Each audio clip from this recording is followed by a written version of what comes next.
Stop using cotton swabs. This is how you should clean your ears. Recent studies show that standard cotton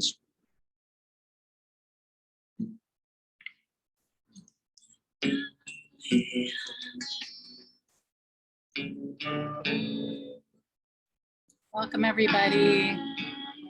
Thought we'd take a listen as we transition into our meeting time.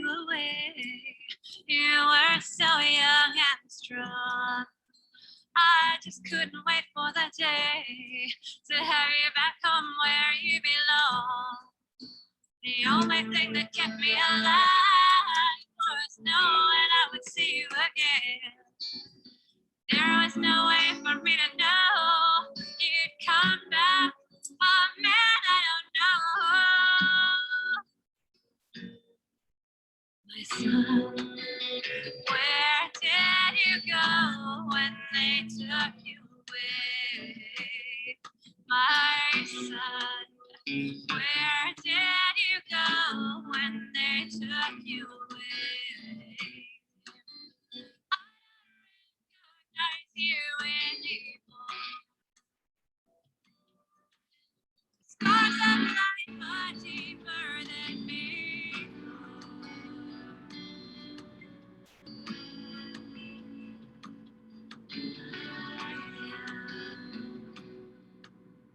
Mother, when I went away, I looked back to my home. You know I really wanted to stay when I thought of you there all alone. The only thing that kept me alive was knowing I would see you again. There was no way for me to know I'd come back to an alcoholic home. Mother, where did you go when they took me away? Mother, where did you go when they took me away? I don't recognize you anymore. The scars of life are deeper than before. No, I don't recognize you anymore. The scars of life are deeper than before.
Good evening, everyone.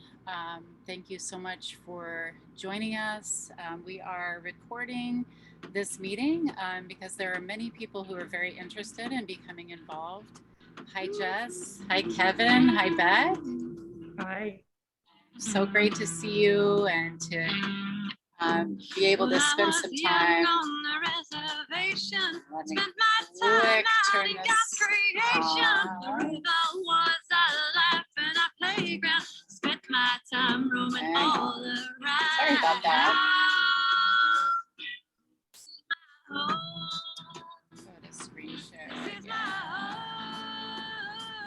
This is my home. This is my home. Have to do a little editing. Where did it go? When I was 18, right. Okay, here we go. All right. There we go. So again, thank you so much for joining tonight. We are really looking forward to being able to particularly operate as very mindful and care-informed non-Indigenous allies, aspiring allies. And so through the process of consulting with some Native board members and others, the notion was that a letter writing campaign or a postcard campaign that was largely advanced by, again, white aspiring allies would be appropriate. And so I just wanted to open that space for us to think about that potential, and for starting a campaign around writing, around content that can be shared with elected officials and clergy. And so a couple of ideas sort of came to mind. And when we think about a writing campaign, and many of us have tried a whole range of writing methods to be heard by those in power, and some are effective, some not so effective. And so I think we're always sort of challenged with how are we to be seen and heard? How are we to keep stories, issues, policy change demands at the forefront? And so, so there was some thinking around maybe just a kind of unrelenting writing campaign. And that can, manifest in different ways, maybe through a bit more through imagery. I have to credit Lynn Zalewski, who is in Hastings, and she's been a long time advocate, and she's part of a postcard campaign right now, not related to the Native American boarding schools, but I was really struck by that, and just the ease with which you can disseminate both imagery, really striking imagery, and also some writing content that in the midst of our busy lives, we can kind of keep churning out and sending in a very steady stream to, again, those who are elected in office, and particularly since so many churches, so many faiths, Christian faiths are involved in this atrocity, that naturally there would be a campaign to, again, keep that story front of mind, and also to call for action. And so with that, I think if we like that idea of doing a kind of ongoing writing initiative, we would then need to determine what our objectives were, what our demands are, how we wanted to approach the content. And then, of course, logistics, getting mailing lists together, how do we disseminate and support the cost of the campaign? And so thinking about those machinations will be important, but would love to open up with any of your ideas about just in coming to the meeting, what draws you here, and what might, now I put some paint on the wall. It's just that, like, we can paint over it, of course. And, but I thought I would start with just a possibility, and then we could just all share ideas for, how we can, not let this reality fade in Nebraska.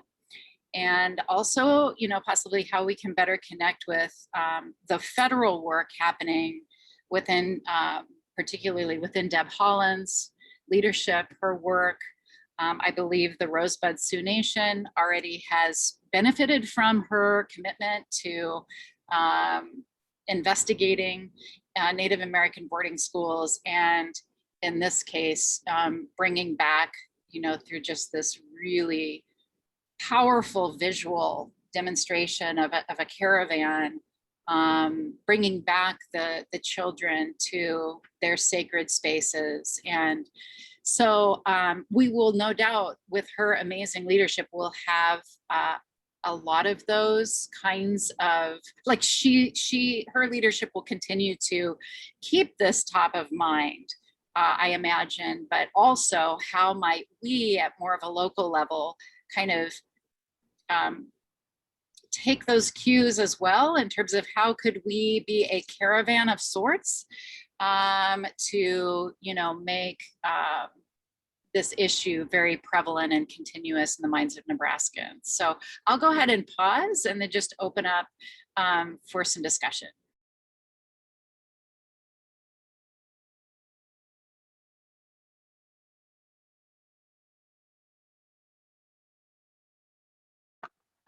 I really like the idea of the letter writing or a postcard campaign. I just feel like it would be most successful or beneficial if there was, like, a fair amount of people who are interested in participating and following through with it. Because sometimes I feel like when you repeatedly contact, whoever you're trying to contact, like as soon as they see your name on something, they just kind of are like, great, it's her again, or something like that. And so I just feel like the more people who would be able to be involved with this, the better, for a bigger impact. I think that's fantastic, input, Jess, absolutely. And I know, one of the reasons we decided to move forward is that, when we pitched the idea on our page, there were about 30 people who said, I'm in. And so, that doesn't necessarily, those aren't hard numbers, but it does indicate, I think, that there is a lot of interest. And so, but your point is really well made, that really I was thinking about like what we did a letter writing campaign in support of the Lincoln High girls basketball team and their coach. And we flooded, the office at Lincoln High with letters of support for them. And that was, I think that was effective. And so the volume does matter, to your point. The volume really does matter. And so if the four of us are just like, throwing letters, to everyone, that certainly will be less effective. So thank you for stressing that. And I think also too, like one of the things I consistently hear from people of color, other marginalized folks, is that there is this assumption that white people won't have stamina. They will not show commitment. They will not keep going in advocacy work. And so, and that's, that's well evidenced. That's a fact. And so I think that as we are in a period where we are really looking at anti-racist work and what it means to be a white anti-racist, and a lot of it is in part, it's a lot of things, but a big part is continuing to show up for the cause. And so, I think this is a great opportunity for white allies, aspiring allies, to practice that, for sure. Mm-hmm. Yeah, other thoughts?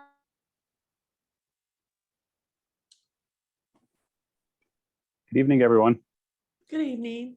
Hi, Kevin. Hello. It is you. Yeah, thanks for hosting this session and talking about this very important issue, and trying to organize some letter writing in this regard. I think there's a lot of ways that this can go, fruitful ways that this can be taken, and I just wanted to express that. I don't know how many of you know this, but at one point there was a boarding school here in Nebraska called Genoa, and at its peak it had nearly 700 students, and so it was a very large boarding school. It served a lot of different tribes, a lot of Sioux tribes, Omaha, Pawnee at one point even, and a lot of other tribes there. This is up in northeast Nebraska. I've been to there's a museum there today, and I've been there and got to visit. And this isn't necessarily for broader disbursement or anything, but there's a group of us who are trying to find out what happened with the cemetery that was there at one time. And, you know, we're starting this process of trying to find that, because we can't find it right now. And there's some sort of consternation as to what happened to it. But in any case, that's something we would like to handle, I guess, just kind of among this committee that I'm part of for now. But at some point, that might be something that we call upon this group to help with. But at the very least, it does seem like there's some opportunity to you know, basically ask for an apology for what happened. And, you know, whether it's the local, I'm not even sure the names of these organizations, I guess, but the local Catholic church, or whether it's something larger than that, I'm not exactly sure. But you know, that's something that I think really has been missing from all this, is just an acknowledgement that this even happened. And you know, it's just something that's so deeply wounding. And you know, I haven't even written anything about this on my Facebook, honestly, because every time I start to, I get so just kind of furious about it, quite honestly. And then I find myself like, who's going to want to listen to that, or who's going to want to really hear that much anger, you know? So I just kind of stop. But you know, I did cover that, the return of those 9 Rosebud children. I did get to cover that in Sioux City, and it was really a healing event. I was really glad to have gone to that. But you know, it just sucks that there hasn't been an apology. There hasn't been an acknowledgement from the church that this happened. And I just think that, you know, hopefully with some non-native allies with us, we can, you know, really spur the church to do that. So I guess that's all I have to say for now. Thank you. Thank you so much, Kevin. That is just incredible input. As always, we so deeply value your leadership and your guidance and insights and deep knowledge and experience. And so it's a real gift that you would come and join us and offer, you know, those incredibly important perspectives. Because I know also, you know, this is so traumatizing. And so to have to, like, you know, reoccupy the space of processing the atrocity, I mean, that takes so much emotional labor, I would imagine, on your part. And so, you know, we are indebted to you for sharing and for encouraging this work. If you were so inclined, I don't know if you have some thoughts about boundaries and cautionary perspectives. You know, I think that, you know, sometimes white allies or non-Indigenous allies are very well-meaning, but there's also a lot of there's a real lack of knowledge on many levels about tribal sovereignty and how tribal nations, you know, work, and you know, just a whole host of realities that, you know, through white supremacy systems have not been, you know, they have eluded many of us through life. And so in no way do we want to cross any boundaries disrespectfully in this advocacy work.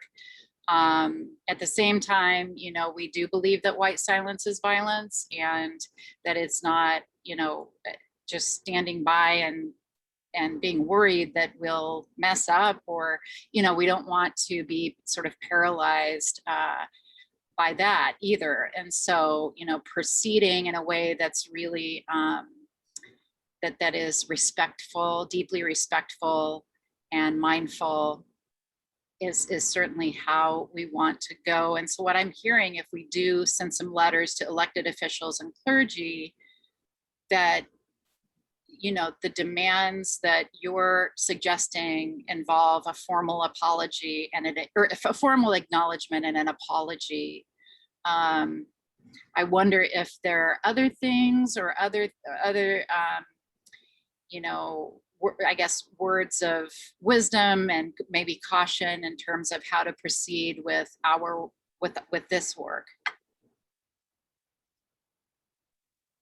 Yeah, absolutely. This whole process is so new right now. I mean, obviously, repatriation has been an issue for a very long time in this country, but only just now is there really begun this major movement to really seek out where all of these children are buried and start offering to return the remains of those children back to their homelands, to their people, to their families in some cases. And so, I guess in that sense, there's going to be a lot of sensitive work that needs to be done. And Native people, probably, well, definitely, I would say, need to lead that. And in terms of the repatriation efforts that are taking place. But, it's just good to know that there's this group of non-Native people who, first of all, just acknowledge that this happened and that, it's an atrocity and not wanting to ignore it. That's such a big deal. So many people just want to look away and don't want to face what happened and want to act like this isn't that big of a news story when in fact to us, this feels like, the discovery of the Holocaust camps, towards the end of World War II, and it's just devastating and shocking in so many ways. And so I'm just really, really proud that, there is this group, at least here in Nebraska, that wants to help and wants to try to spur people to some action. But I think certainly letters in terms of, seeking an apology, an acknowledgement of these atrocities that happened, I think is absolutely appropriate and something that I would certainly encourage all of you to consider doing.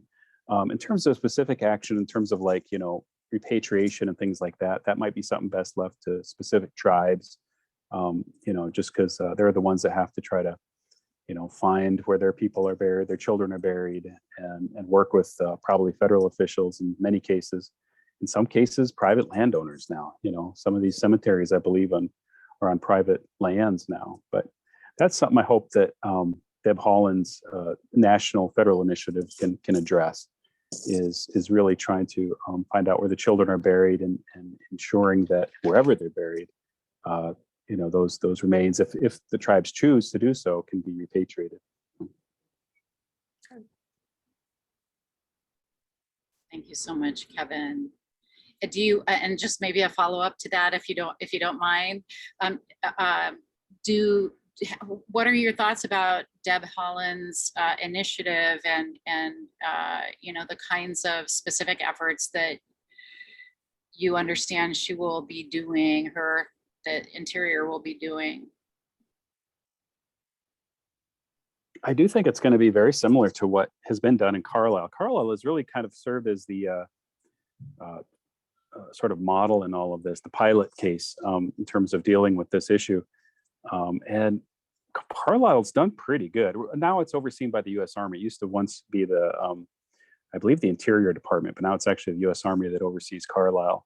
But they actually initiated this whole effort with the Rosebud Sioux tribe to get these remains repatriated. Well, I would say the children started it in the very first place, but they've certainly cooperated and gone along and done everything they can to help make that a possibility.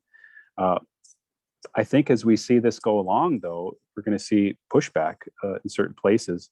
Some of these cemeteries where children are buried are under private property now, and that's what we fear is the case in Genoa. Is that this is under private land now, and that's tougher. It's tougher to deal with. Then you have to sometimes consider going to the court. You have to consider eminent domain proceedings. I would assume. I don't know exactly how this is all going to play out, but it could get very tricky at some point, and we may need to call upon organizations like Stand In for Nebraska to really try to urge officials to action to make sure this process continues. So. Great, yes, and I swear this will be the last. Don't want to, but I was thinking, would it be appropriate to urge that elected officials and clergy, push for locating, push for identifying the cemeteries? Like, is that? Yeah, I think that's certainly a fair request. At the very least, I would say that, you know, we should be demanding that the churches and the clergy cooperate with the federal government as they seek out these cemeteries, as they try to look back and find records of children who died at boarding schools. You know, I'm pretty cynical about all this, and I'm sure most Native people are. You know, I just feel like a lot of this was probably hidden. A lot of the children who died, their deaths weren't documented. You know, I have heard stories, especially from like Tim Giago, who attended Holy Rosary Mission in South Dakota, who talked about having to go and having to go and dig a grave for one of his friends who died. And as he's digging the grave, coming upon a skull of a child who had been buried there before, who apparently the church just forgot they had buried there, you know, and ended up digging up the same grave. How traumatizing is that? You know, he was probably, he said, 8 years old when this happened, 9 years old. You know, how traumatizing is that for a child? And how likely is it the church really documented that earlier death and who it was that's buried there, you know? So I'm very cynical that that all of this was documented very well, because it wasn't in the church's interest to do so. And I wonder sometimes too, whether children who died at local hospitals or, you know, en route home, you know, in their efforts to try to, you know, escape home, whether they count those as deaths that occurred within the boarding school itself. So, but anyway, it's you know, one thing that you might consider doing is reaching out to Margaret Jacobs here in town. I think maybe you know her. She's written books about boarding schools, and is just incredibly adept at trying to assess how well various boarding schools are doing in terms of abiding by, you know, repatriation requirements and things like that. So she might be kind of a local expert we can kind of call upon too in this regard. So anyway. Thank you so much, Kevin. Yeah, it's a coincidence you mentioned it. She just emailed, and so maybe that is a sign that we need to reconnect. So thank you so much for that suggestion and those really very hard to share, and so just invaluable perspectives. Thank you. Thank you. Yeah, I appreciate it. I've actually got to run. I did want to just step in though and just, you know, yeah, perfect. See if I could help. And if you need anything else, please don't, you know, hesitate to ask me. And I'd love to help out in any way. So this is very important work you're doing. Thank you, Kevin. Thank you.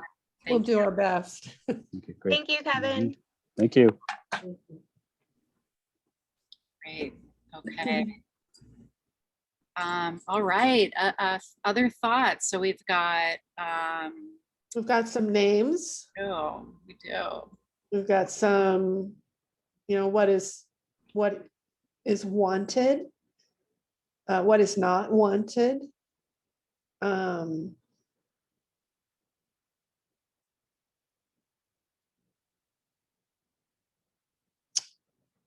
So we have a beginning. We do. So it seems like, Beck, what are you thinking about what's wanted and what's not wanted? Like, Well, that seems clear to you on that. well, obviously, the biggest thing that he talked about was, you know, wanting a sincere apology and cooperation by the church to help them find these children.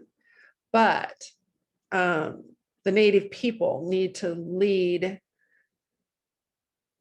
that part. Mostly what I think he was asking for is for us to try to work for a formal apology of some kind. Don't you think? Yeah, and Jess, what do you think about that? What was your takeaway? Yes, I agree. So let me start the video back up. Sorry, I didn't realize it was off. Yeah, in my notes, that's kind of what I had too, that to ask for an apology to the Native people and acknowledgement that it did happen. Right. I need to write down acknowledgement. Because there is going to be a lot of, unfortunately, I really do feel that he's correct, that there is going to be a lot of pushback. And I think that a lot of it probably wasn't documented, which is about par for the course, when it comes to the church and government.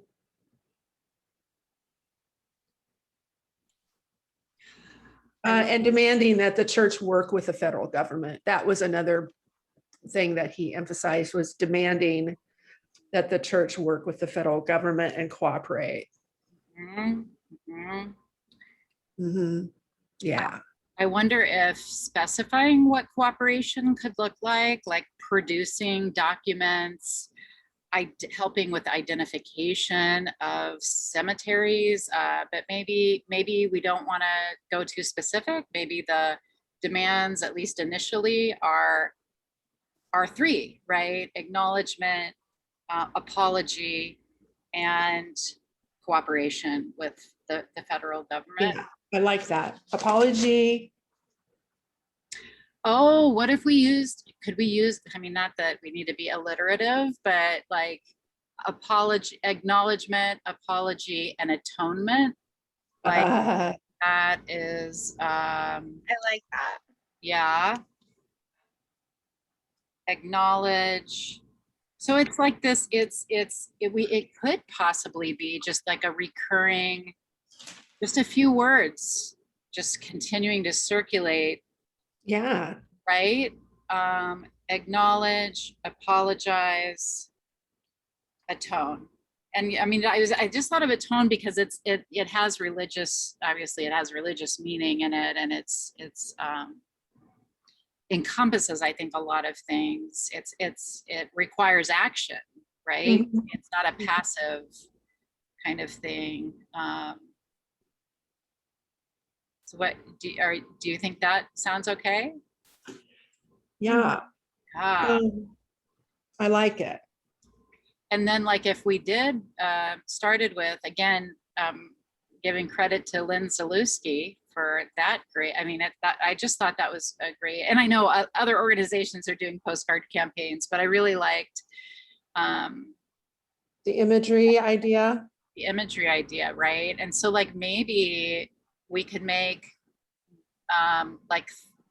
could we make 30 days of postcards where there's a different image every day, and then it's the same acknowledge, apologize, atone. And then we can decide, okay, in month 2, do we want to change that? Like maybe we keep maybe that's the slogan always, but then maybe we have like, as we further connect with Kevin and others, and as we follow Deb Holland's and others' work, like maybe there are other things. Yeah. Does that sound okay? Yeah. I mean, I was thinking about, let's see if I can find,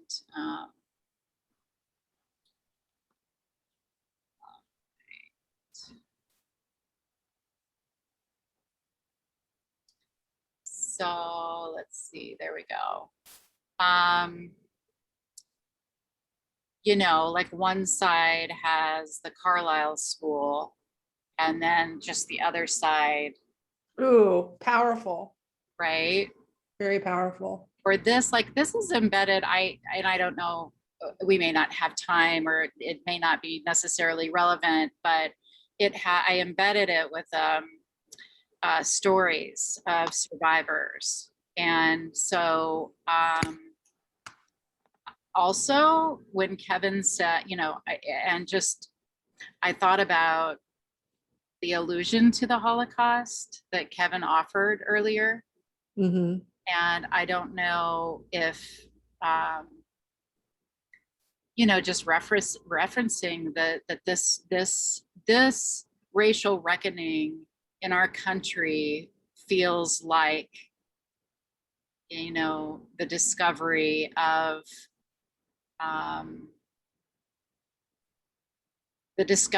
mass graves, during the Holocaust era. Like there is such an intersection of time. I don't know. I don't know. You have to be, it's touchy. It is. It absolutely is. Touchy to But start doing that.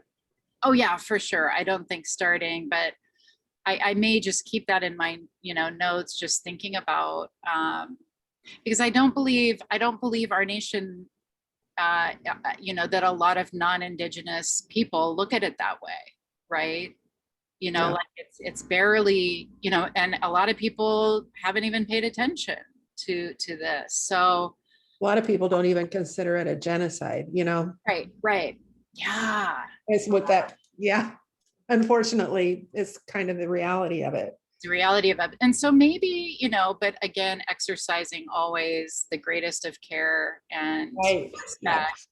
But like maybe that's at least we'll file that away as it could be a month of looking at the concept of genocide and having, a very consistent unpacking of that as it relates to our own soil.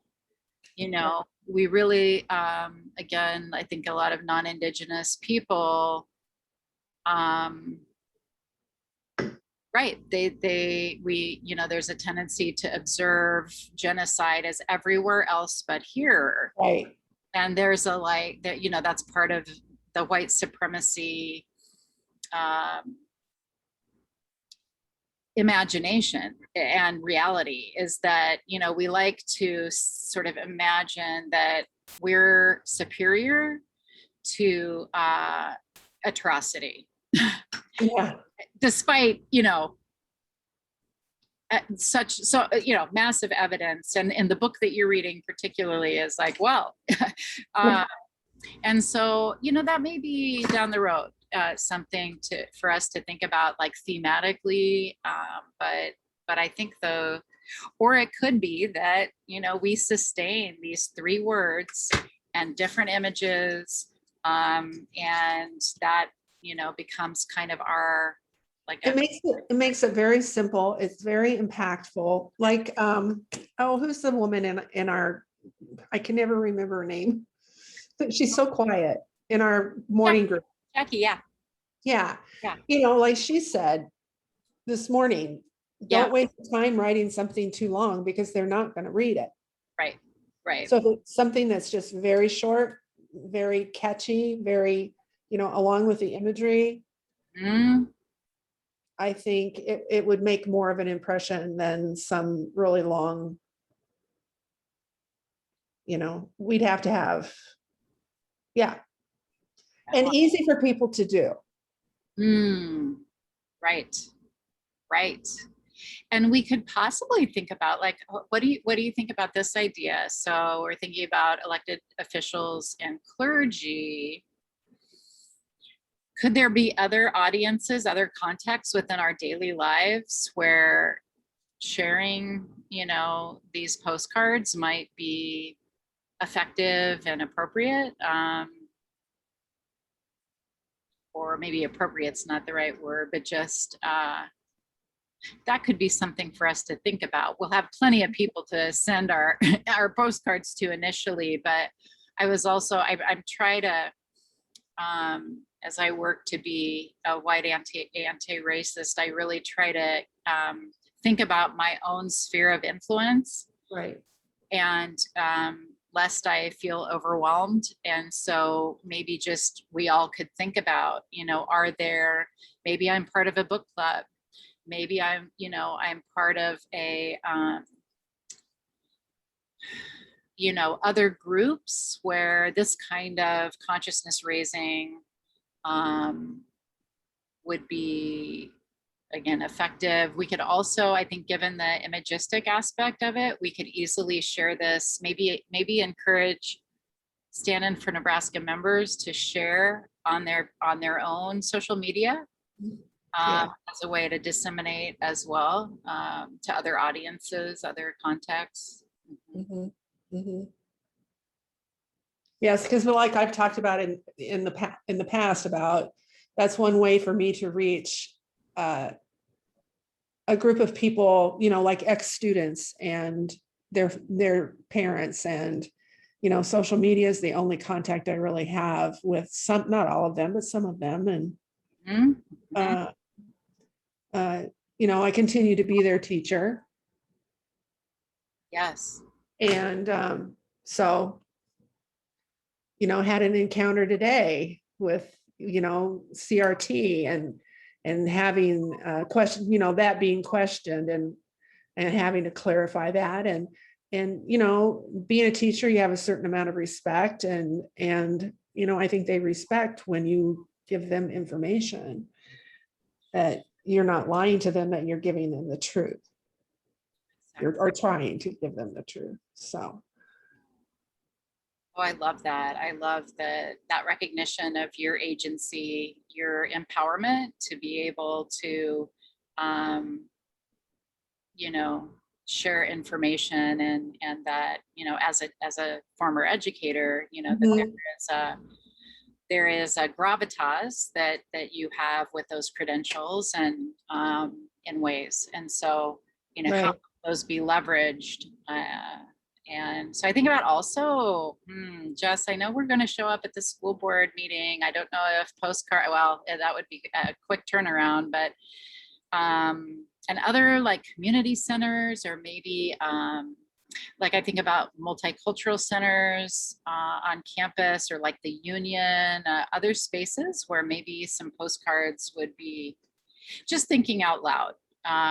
I think, you know, we have plenty to work with when it comes to elected officials and clergy, but also thinking about, you know, how do we canvas potentially in a fuller way.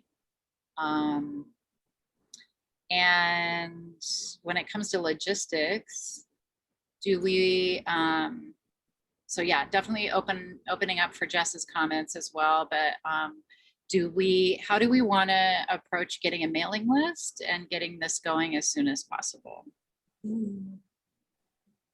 I just wanted to chime in and say I really like the idea of using this campaign as an education tool as well. Like, I Yeah. really like that idea. Ooh, yay. Thank you so much for saying that.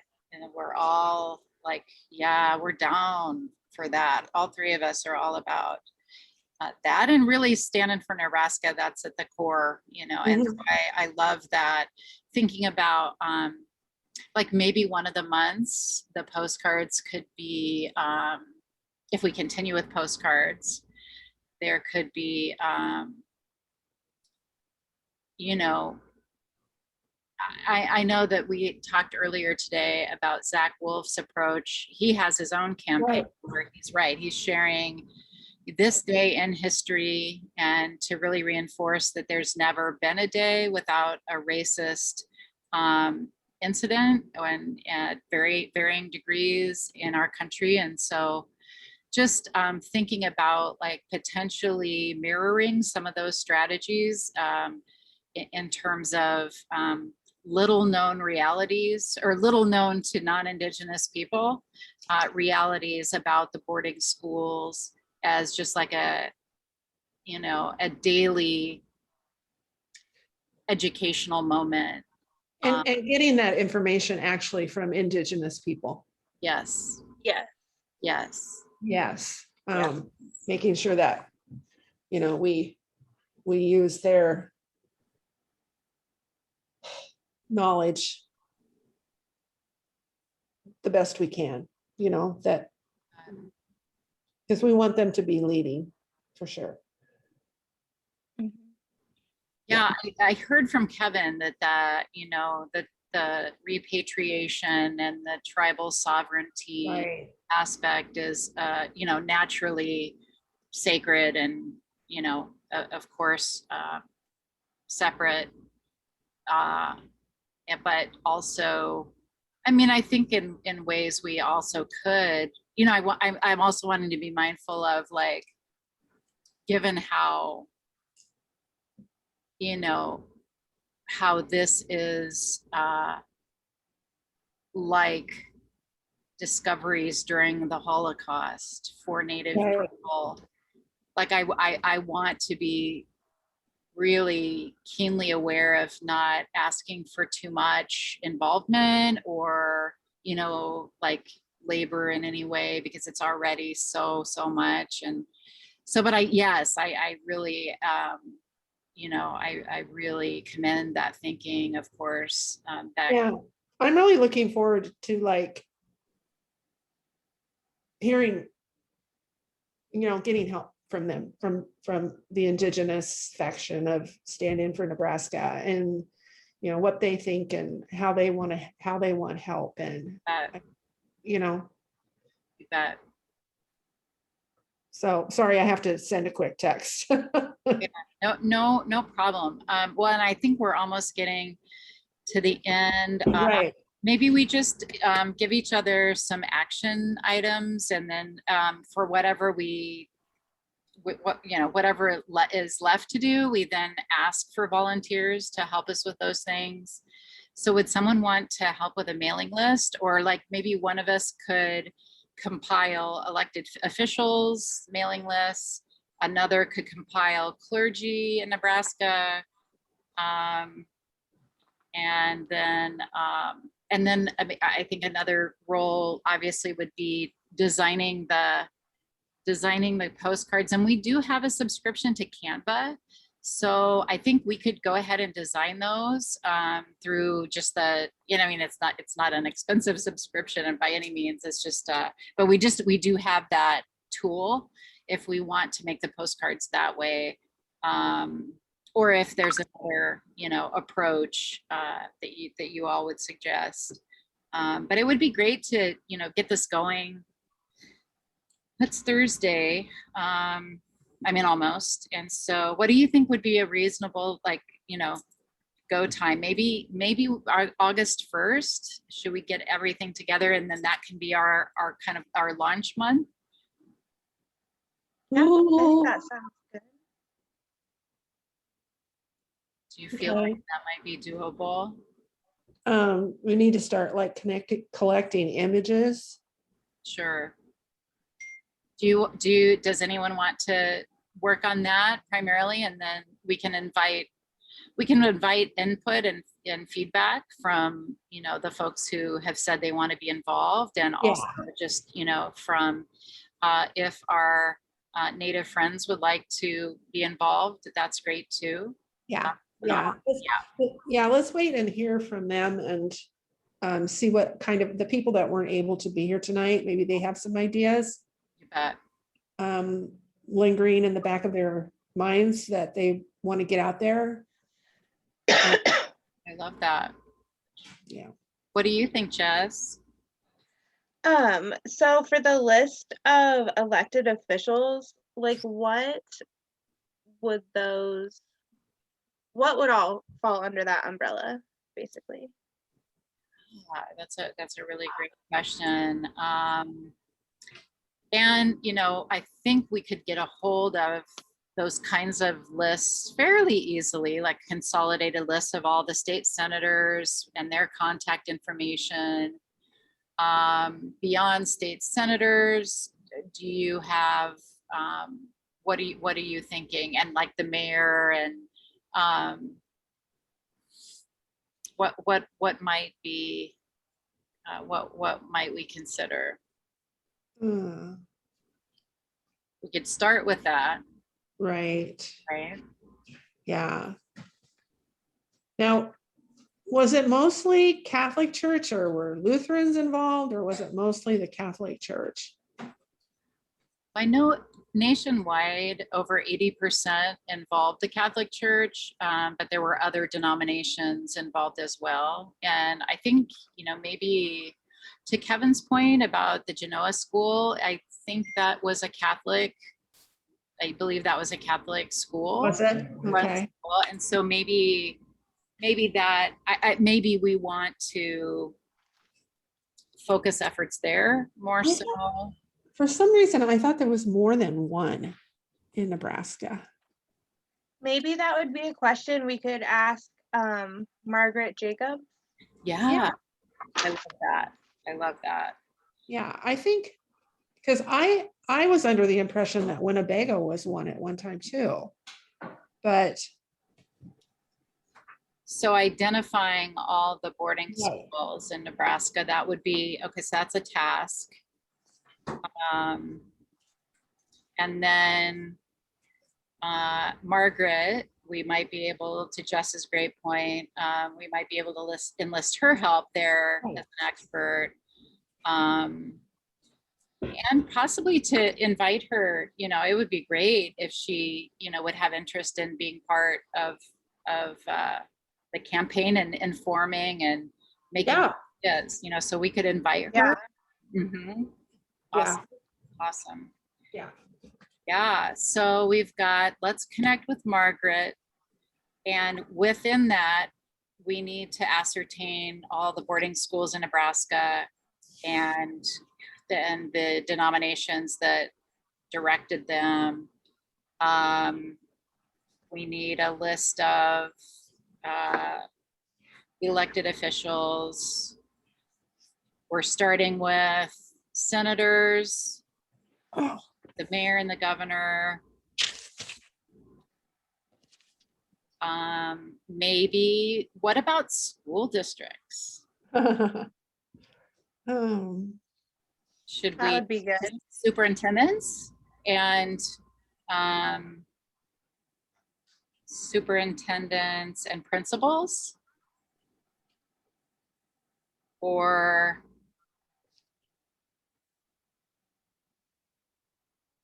I don't know. I don't know. I don't know either. Okay. For when you said the mayor, do you just mean the mayor of Lincoln, or are there certain cities in addition to Lincoln that would be good to outreach that way? Absolutely, Jess. Yes. And thank you for noting that, plural mayors. And yeah, and other, what, yeah, so doing the full scope of Nebraska. Elected officials there, police chiefs. Hmm. Yeah. Yeah, yeah. So I would be happy to take a first, you know, stab at the draft for elected officials in Nebraska. And then maybe you all and others can say, oh, you forgot this. How does that sound? Yeah. Okay. Sounds good. Okay, so I'll do that. I'll try and get information about the Lincoln and Omaha diocese. Okay, so like or addresses, contact information for. Right. I'll try and I'll see if I can research, you know, I get love. the name of the priests and all of the, yeah. Mhm, mhm. I'll see if I can find lists on all of that. I wonder too if we could do at some point, not by August 1, but at some point, if we, well, possibly, could we figure out the leadership in Nebraska during that time in the church? Yeah, we Mhm. probably could. Yeah. I have a really good friend that's done a lot of research about the church and the history of the church. I may need to pick her brain a little bit. Great, that would be great. And you know, we can keep building the lists as we go. You know, I think if by August 1, we just have a healthy list of folks to canvass, then, you know, it just, because this is going to be a longer term campaign, and to kind of run in parallel with Deb Holland's the Interiors initiatives. And so I don't think we have to have everything figured out by August 1 in that regard, but if we have maybe a good basis and we've got our I was going to say, oh, what's her name? I wrote it down. Margaret. Yes. She might have some really good images that she's, since she's a local expert, she might have some really good images, but we could start, just looking for images as well. I mean, just each of us look for some images to use. Would you, Jess, would you be interested in doing that? Yeah. Okay. Yeah, that would be amazing. And possibly we could run them by Margaret if she's willing, to just take a look. And also at, maybe she has some that she would recommend. Right. I know maybe, could I, Jess, would it be okay if I did like an email introduction? We, just recently, she and Kevin interviewed Renee Sansusi and me, and it's going to go out. Actually, the timing is really interesting given what we talked about in our interview, but it's going to go out pretty soon. And so I just have reason to be kind of connecting with her. So I could just say, hey, Jess is going to be, for August, kind of our front person on image content. And so, and plus you're both amazing and need to know each other. And then maybe you could take it from there in terms of, yeah. Okay, cool. Okay. I think we've got it. I mean, just initially. Right. And is this something, I mean, would you be open to meeting once, at most twice a month, to kind of keep evolving the campaign? Sure. Yeah? Yeah, that sounds good. Okay. Yay. Okay. We're off. And thank you so much for spending, some precious evening time, and just all reach out and make that connection. Beck, you're gonna work on clergy contacts, and I'll work on that Nebraska. So not just Lincoln, but Nebraska list of elected officials. Right. All right. Thank you so much. All right. Okay. Thank you. Thanks. Yes. We'll talk soon. Okay. Bye-bye.